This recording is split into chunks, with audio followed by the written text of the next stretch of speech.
What's up, you guys? Welcome back to the channel. I took an awesome trade today, but it was on my practice account. So I did say in yesterday's video that I'm not going to be trading rest of the week. Honestly, it's a really good decision just because I had an emotional day today anyway.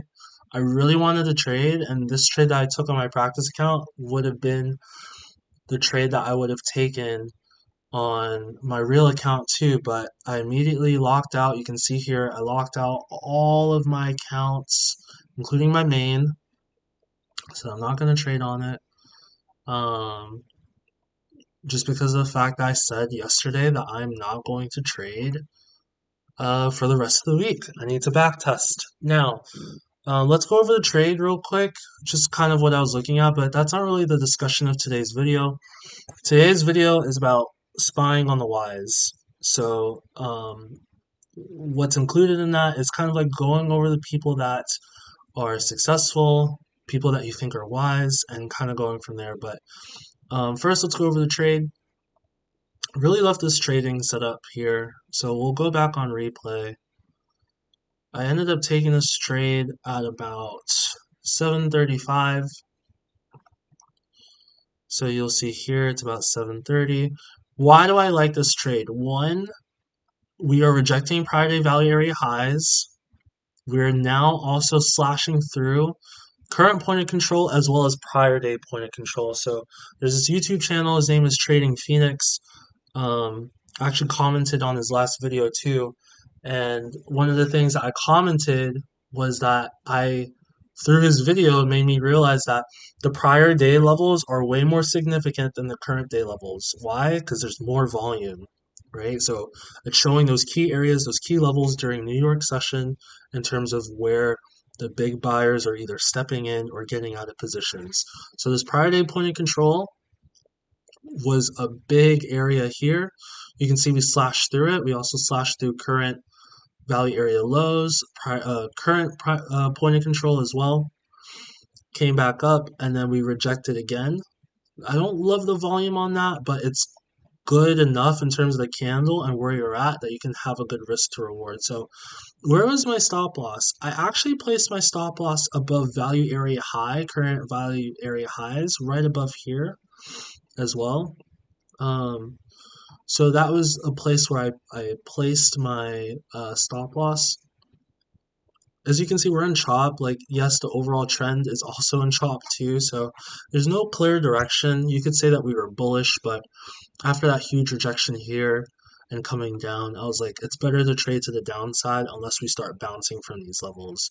So what ended up happening was we added at those levels here, and then our take profit, I wanted to get down to 881, but I ended up putting a stop for 889.25 and 884. So again, risking $200 to make about $250. So that was a really good trade.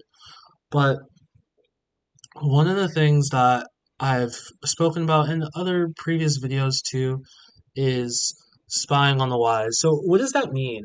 Spying on the wise is something where it's a phrase that I've learned through a podcast called Practical Stoicism. And in that episode, that podcast episode, he talks about looking at people that you think are wise, looking at people that you think are successful in whatever it is that you want to do, and studying what they do and what their actions are, and if you should be implementing them or not. Not only are you studying and spying on the wise, but you're also looking at the people that you think are not doing so well, right? Because you want to learn from their actions as well. It's basically like your parents, or at least my parents anyway, they always said, we want you to learn from our mistakes. And I always argued with them, saying that I want to make my own mistakes, which is true. I still want to make my own mistakes, which is what I'm doing now. But you do want to pick up things from what they have learned as well, right? You don't want to just totally dismiss what they have gone through because there's some wisdom in that, right? So for me, in terms of trading, spying on the wise is looking at people who trade in a similar way or use similar things, right? So, obviously, we spoke about, um, or we have spoken about Cami Capital in the past. He's a very prolific volume profile trader. He's someone that I hope to be able to get his course so I can learn from him, learn about what he does. Another guy that I have tried to learn from is Trader Dale. He has a little bit of a different style as well, and I honestly haven't really gone through some of his stuff. But he also trades volume profile. Nick Fortick on Twitter is another guy as well, that I've been trying to learn from, and I need to study more of him. So these are all people that I need to start looking at and start seeing what do they do? How do they think? What do they reason? Right? Where do they take their trades? Where do they place their trades? What are their stop losses? What are their exits? Are they micro scalpers? Are they looking for bigger moves? What are some of the things that they do that I can also implement as well? Right? Part of that is also back testing. My back testing, I have to be completely honest, it has not been going well. It has been so frustrating. I'm going through June. June, in terms of Asian session anyway, has been so frustrating. So much range, so much chop. I mean, there are times where it's like we don't even get out of the range for 4 hours. And I don't even like to trade past 9:30, 10 o'clock. There are times where I do trade till 11, or I used to anyway, but it's way too late. I can't wake up in the morning and go to work and work with patience off of low sleep. But sometimes that's what trading entails. Um, but I need to do a better job of learning from these people and being able to implement what they do, right? And I'm trying so many things in back testing. I'm trying to figure out a way for my stuff to work, and it just has not been going well. So obviously, I've mentioned in previous videos if you missed it, but my car broke down. Had to spend over $1,100 on my car just to make sure that's working now. It sucks, but it's something that we had to do in order for me to start getting to work and not have my girlfriend drive me every day. Um, but I hope that with the next paycheck, I'm able to spend a little bit on Kimi Capital's course so I can learn from him, learn how he trades, learn what he does, because he is, in my eyes, a successful volume profile trader, and I want to be like him, right? There's obviously a lot of other people that you can look to as well, depending on how you trade, whether you decide to trade ICT, whether you trade volume profile analysis, which is what I also use as well, or volume price analysis, sorry, not volume profile analysis, whether you want to trade volume profile, all these other concepts, inverse FVGs, FVGs. I don't know all the ICT names. I'm just learning. I'm just using words that I've heard from other ICT traders, but um, it depends on how you want to trade and who you want to learn from. But I think as a totality, in terms of being a trader in general, we can all learn from someone who is profitable, right? Because right now I'm not profitable. Yes, I do have funded accounts. Yes, um, I have gotten a payout before. Yes, I've passed accounts and things like that, but I'm not profitable. I've only been trading futures since November 2024. And there are so many things that I can still learn in order for myself to improve. And one of the things that you have to realize as a trader that I think we should all aspire to be is to slow down. And if we don't slow down, we don't take the time to understand what we're doing well, what we're not doing well, not rushing into trades, being patient with our setups, but not only that too, but just not rushing so much to try to get to the money, then we're going to be so much better off if we're doing that. If we're not doing that, then it's going to cause a lot of problems, it's going to cause a lot of heartache. We're going to feel like, okay, I need to hurry up so I can get this payout. I need to hurry up so I can make this amount of money, you know? Like my trading has not been successful as of late. That doesn't mean I haven't been trading well. I have been sticking to my rules. I have been doing the things that I want to do, right? As you can see, like it's been up, down, right? And then it's come down. You can see I've had more losing days so far in July than I have had winning days, right? So, I mean, you go back to June, I've actually had a better June in terms of winning days, more green than red, but so far we've already had three losing days in July, and we only had four in June in terms of when we first started trading this account. So it's it's hard. Trading is so difficult. But if I was thinking, and I'm so thankful that I have a job, right? Well, my boss yelled at me today, so maybe I won't have a job tomorrow. I'm just kidding. Well, maybe I'm not. But I'm so thankful that I have a job because it takes the pressure off of what I need to do, in terms of trading. I can just sit there and learn. Like right now, I'm 0 for 9, like a basketball player, 0 for 9 this week in terms of trades or how Topstep calculates on them, but technically I'm 0 for 2. Um, and it just hasn't been going well. But if I'm thinking, if I had the mindset, which I've had in the past, that, oh, I need to hurry up and be profitable. Oh, I need to hurry up and make this work. I need to hurry up and get a payout. Then I can tell you that I'd be over leveraging. I'd be risking more than $200 per trade. I'd be almost blowing my account, which I almost did a couple weeks ago. I'd be doing all of those things. So I have to be proud with the way that I've been conducting myself in terms of my trading. Yes, it's not leading into wins. Yes, it's not leading into massive payouts as of yet, but I'm learning, right? And that's something that we can all aspire to spy on. The people who are like that, the people who are patient, the people who are constantly looking to improve themselves, not only as traders, but as people as well.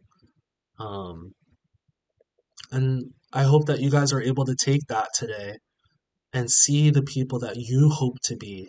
People who are profitable, people who you deem to be respectable people in your lives, people who are, good people. The term good people doesn't come from, some random place. Like there's qualities about them that they have that you consider them to be good people. So, same thing with traders. You want to look up to good traders, not these fake gurus who don't show um, statements, who don't show their losses, who don't talk about psychology, talk about how you can make $10,000 a month with this one simple, easy strategy. Like, you want to look up to the people who are constantly showing you their wins, their losses, their bad days, their good days, and people who are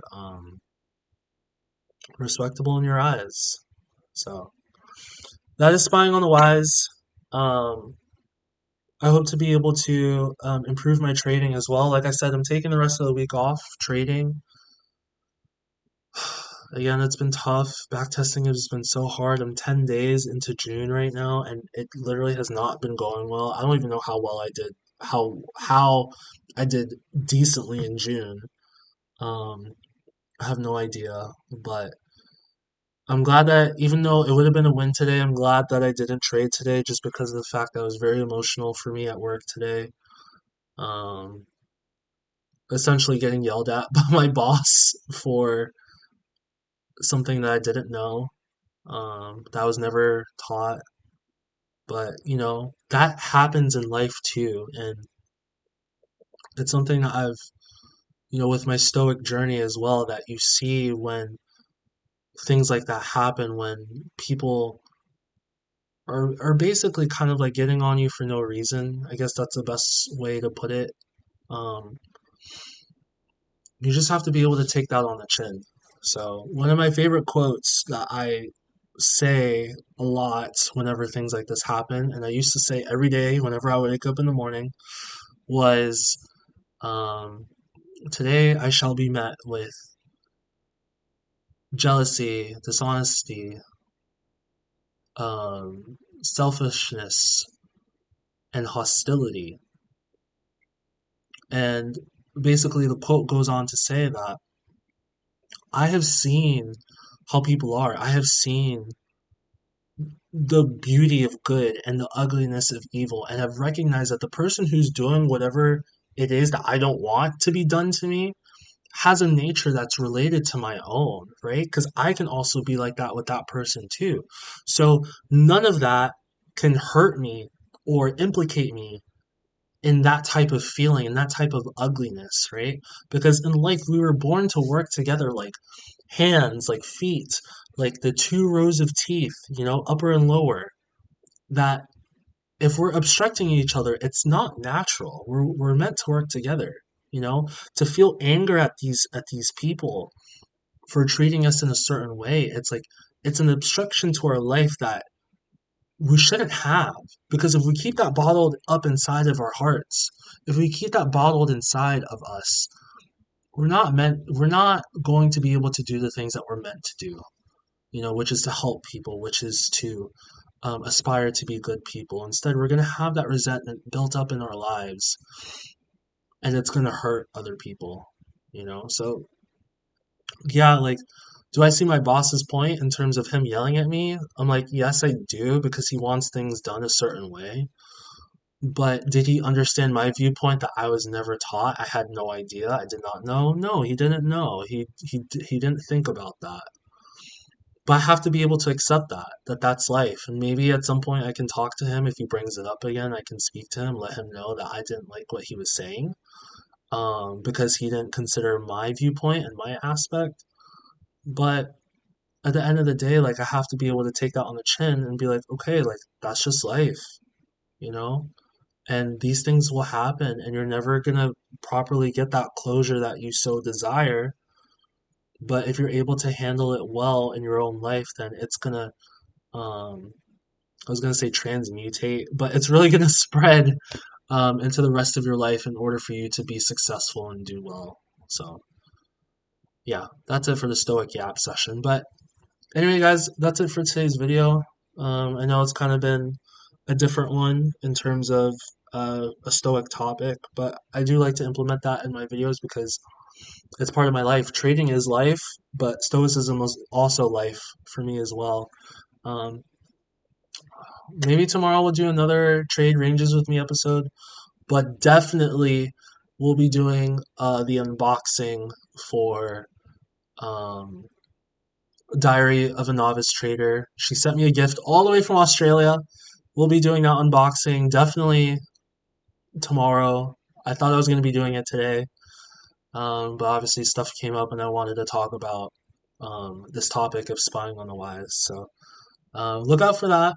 Um, I think it's going to be a good one. I don't know. Like and subscribe. I really don't care, but I hope you guys have a great day. Hopefully, you guys are trading well. And yeah, keep trading stoically. Keep trading stoically. I can't even talk. See you guys in the next one.